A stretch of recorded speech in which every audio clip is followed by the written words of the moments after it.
एकादशियों के महात्म का आनंद लेते हुए युधिष्ठिर ने कहा, हे प्रभु, ये कल्याणकारी और महापुण्यदायी कथाएं सुनकर मेरे आनंद की सीमा नहीं है और मेरी जिज्ञासा बढ़ती जा रही है।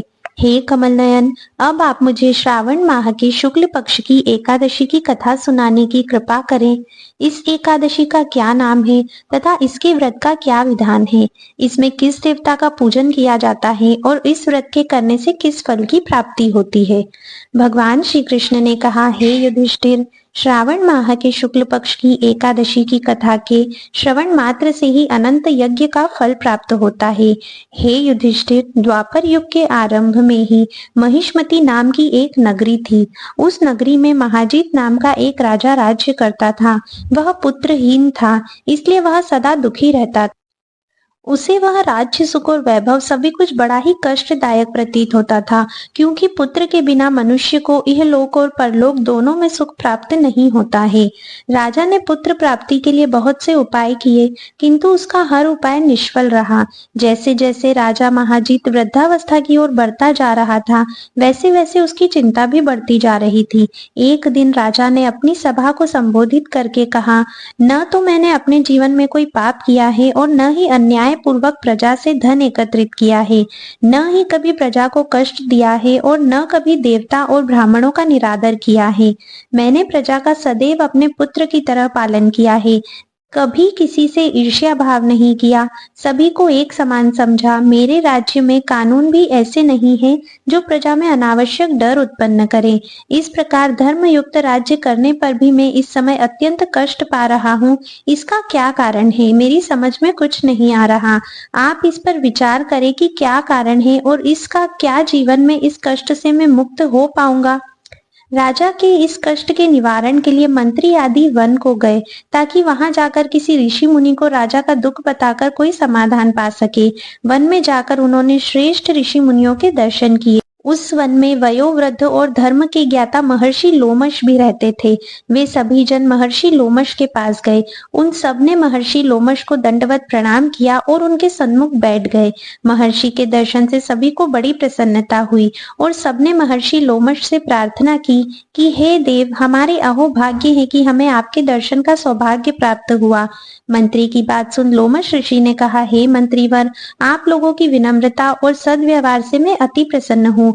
आप मुझसे अपने आने का प्रयोजन कहे, मैं आपके कार्य को अपने सामर्थ्य के अनुसार अवश्य ही करूंगा, क्योंकि हमारा शरीर ही परोपकार के लिए बना है। लोमश ऋषि के ऐसे मृदु वचन सुनकर मंत्री ने कहा, हे ऋषिवर, आप हमारी सभी बातों को जानने में ब्रह्मा से भी ज्यादा समर्थ हैं। हाँ, आप हमारे संदेह को दूर कीजिए। महिष्मति नामक नगरी के हमारे महाराज महाजीत बड़े ही धर्मात्मा व प्रजावत्सल हैं। वह प्रजा का पुत्र की तरह धर्मानुसार पालन करते हैं, किंतु फिर भी वे पुत्रहीन हैं। हे महामुनि, इससे वह अत्यंत दुखी रहते हैं। हम लोग उनकी प्रजा हैं, हम भी उनके दुख से दुखी हो रहे हैं, क्योंकि प्रजा का यह कर्तव्य है कि राजा के सुख में सुख माने और दुख में दुख माने। हमें उनके पुत्रहीन होने का अभी तक कारण ज्ञात नहीं हुआ है, इसलिए हम आपके पास आए हैं। अब आपके दर्शन करके हमको पूर्ण विश्वास है कि हमारा दुख अवश्य ही दूर हो जाएगा, क्योंकि महान पुरुषों के दर्शन मात्र से ही प्रत्येक कार्य की सिद्धि हो जाती है। अतः हमें बताने की कृपा करें कि किस विधान से हमारे महाराज पुत्रवान हो सकते हैं।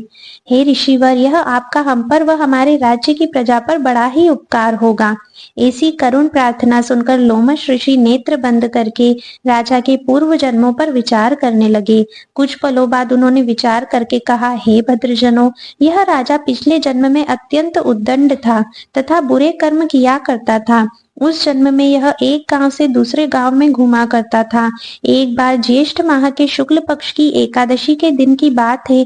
यह 2 दिन से भूखा था। दोपहर के समय एक जलाशय पर जल पीने गया। उस स्थान पर उस समय ब्याई हुई एक गाय जल पी रही थी। राजा ने उसको प्यासी ही भगा दिया और स्वयं जल पीने लगा। हे श्रेष्ठ पुरुषों, इसलिए राजा को यह कष्ट भोगने पड़ रहे हैं। एकादशी के दिन भूखा रहने का फल यह हुआ कि इस जन्म में यह राजा है और प्यासी गाय को जलाशय से भगाने के कारण पुत्रहीन है। यह जान सभी सभासद प्रार्थना करने लगे, हे ऋषि श्रेष्ठ, शास्त्रों में ऐसा लिखा है कि पुण्य से पाप नष्ट हो जाते हैं, अतः कृपा करके आप हमें कोई ऐसा उपाय बताइए जिससे हमारे राजा के पूर्व जन्म के पाप नष्ट हो जाए और उन्हें पुत्र रत्न की प्राप्ति हो।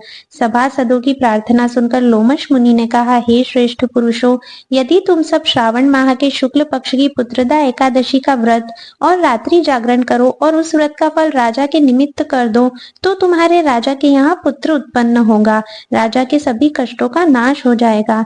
इस उपाय को जानकर मंत्री सहित सभी ने महर्षि को कोटि कोटि धन्यवाद दिया तथा उनका आशीर्वाद लेकर अपने राज्य में लौट आए। तदुपरांत उन्होंने लोमश ऋषि की आज्ञानुसार पुत्रदा एकादशी का विधान पूर्वक उपवास किया और द्वादशी को उसका फल राजा को दे दिया। इस पुण्य के प्रभाव से रानी ने गर्भ धारण किया और 9 माह पश्चात एक अत्यंत तेजस्वी पुत्र को जन्म दिया। हे पांडु पुत्र, इसीलिए इस एकादशी का नाम पुत्रदा एकादशी पड़ा। पुत्र की इच्छा रखने वाले मनुष्य को विधान पूर्वक श्रावण माह के शुक्ल पक्ष की एकादशी का व्रत करना चाहिए। इस व्रत के प्रभाव से यह लोक में सुख और परलोक में स्वर्ग की प्राप्ति होती है। आइए अब कथा के सार को समझते हैं। तो कथा का सार कुछ इस प्रकार है। पाप कर्म करते समय मनुष्य यह नहीं सोचता कि वह क्या कर रहा है, परंतु शास्त्रों से विदित होता है कि मनुष्य का छोटे से छोटा पाप भी उसे भयंकर दुख भोगने को विवश कर देता है। अतः मनुष्य को पाप कर्म करने से डरना चाहिए, क्योंकि पाप नामक यह दैत्य जन्म जन्मांतर तक उसका पीछा नहीं छोड़ता। प्राणी को चाहिए कि वह सत्य व्रत का पालन करते हुए भगवान के प्रति पूरी श्रद्धा व भक्ति रखे और यह बात सदैव याद रखे कि किसी के दिल को दुखाने से बड़ा ही पाप दुनिया में कोई दूसरा नहीं। तो ये थी पुत्रदा एकादशी की संपूर्ण कथा। इस कथा के सार पर आपको विशेष ध्यान देना है और उसे अपने जीवन में उतारना भी है। अगर आप हमारे चैनल पर नए हो तो चैनल को सब्सक्राइब कर दीजिए और अगर कथा पसंद आई हो तो वीडियो को लाइक और शेयर करना बिल्कुल मत भूलिएगा और कमेंट करके बताइएगा कि आप इसे अपने जीवन में किस तरह से उतार रहे हैं। तो आज की इस वीडियो में बस इतना ही था। मिलते हैं नेक्स्ट वीडियो में, तब तक के लिए राधे राधे।